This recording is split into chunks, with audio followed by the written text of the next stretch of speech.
তো যাই হোক বন্ধুরা, আশা করি যে যেখানে আছেন সবাই ভালো আছেন। তো আজকে পেন্টের কাজ হবে। তো গত কয়েকদিন থেকে আমি একটু ব্যতীত ছিলাম। আপনারা জানেন যে ওই আমার যে মুনমুন ছাগলটা মারা গেছে, এই জন্য অনেকজন টিটকারিও করছে, কেউ কেউ কমেন্টে বিভিন্ন ধরনের টিটকারিমূলক কী দিছে। তো যেটা যাই আসুক, সেটা কোনো বড় ব্যাপার না। আসল কথা হলো যে ওর প্রতি আমার এত মহাব্বত কেন, সেটা হলো যে জন্ম থেকেও মা হারা আছিল। তারপরে ওই মানুষের মতো আর কি, ও সকল সময় আমার সাথ দিছে, আমি বাসায় গেলে আওয়াজ করছে। তো সেই জন্য ওর প্রতি একটা মহাব্বত অটোমেটিক হয়ে গেছিলো। তো কাজেই ওইটা আমি আপনাদের সাথে এত মহাব্বতের জিনিসটা শেয়ার করছি। তো ওইটা যাই হোক, আজকে আবার আপনাদের সামনে আর একটা ভিডিও উপস্থাপন করব। সেটা হলো পেন্টের কাজ করি, এটা জানেনই, বেশিরভাগ মাঝে সাঝে ভিডিও বানাই। তো এই ঘরটাতে পেন্ট হবে, ঘরটা খুব ভালো লাগছে। আর এদিকে একটু দেখা দেয়নি, জায়গার ভিউটা কিন্তু খুব ভালো।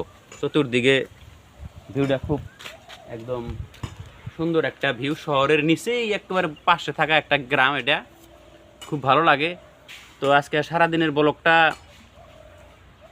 এখান থেকেই শুরু হবে। আর একটা কথা বললাম, ওই যে যেটা মানে মুনমুনের কাহিনীটা, এটা মহব্বতের জিনিস চলে গেলে সেরকমই হয়। এটা আর কেউ ওইটা অন্য সেন্সে নেবেন না, দেখানোর জন্য ছিল না ওইটা। যেরকম ওইটা বলতে গেলে আবারও একটা ব্যতীত অবস্থা আসে। তাই যাই হোক, আজকে সারাদিনে যে পেন্টগুলো করবো ইনশাল্লাহ পূর্ণ ভিডিও আপনাদেরকে আমরা উপস্থাপন করে দেবো, দেখতে পারবেন সবাই। একটা সম্পূর্ণ একটা ঘরের পেন্ট হবে।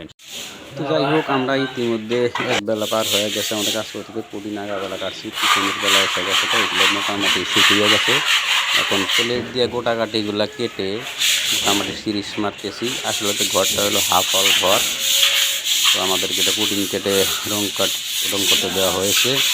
মোটামুটি আমাদের ঘষার কাজও শেষ হয়ে গেল। ঘষলে এটুকু দাগ থাকে পেরেছেন, এই জন্য এটা পেপার আমি এটি দিয়ে আমরা ঘষে কেটে দিতেছি। কাজটা একটু জলদি করতে হয়।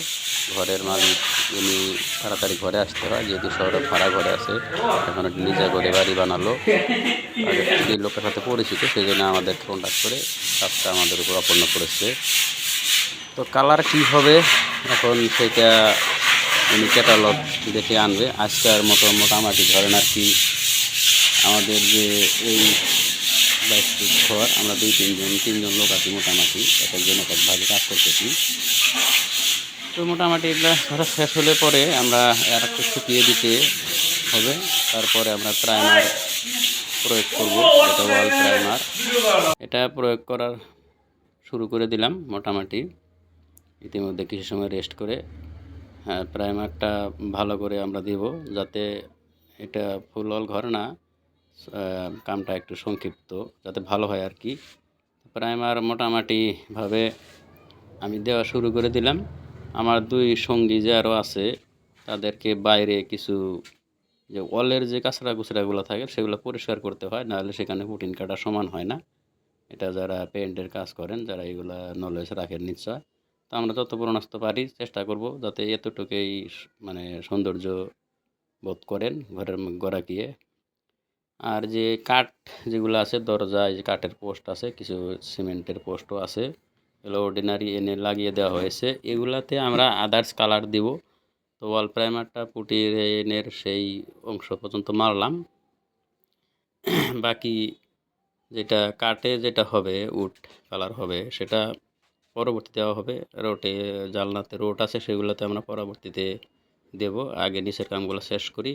আর নিচে যেটাই স্কার্টিং কালো রং আগে দেওয়া আছে, আমরা এটার ওপর দিয়ে ঘষে মেজে ভালো করে আরেকটা স্কার্টিং দেওয়ার সিদ্ধান্ত নিয়েছি। এটা ইতিমধ্যে ঘরের মালিকের সাথে আলোচনা হয়ে গেছে। তো যাই হোক, আমাদের এখানে কাজটা এই পর্যন্ত। পোস্টে যেহেতু ভিন্ন কালার হবে, এখানেও আগে প্রাইমার প্রয়োগ করা দরকার, তাহলে রঙটা স্থায়ী হয় এবং ভালো হয় আর কি। সেই জন্য আমি পোস্টগুলো এখন মোটামুটি প্রাইমার মারা শুরু করে দিলাম। প্রাইমার যেটা ওয়ালে মারছে সেটাই পোস্টে, যেহেতু পোস্ট আপনার সিমেন্ট বালা এগুলোতে তৈরি। তো মোটামুটি বেলা চলে গেছে, আজকে কাজ এখানেই সমাপ্ত করে দিলাম। তখন বন্ধু সবাই ভালো থাকেন, সুস্থ থাকেন।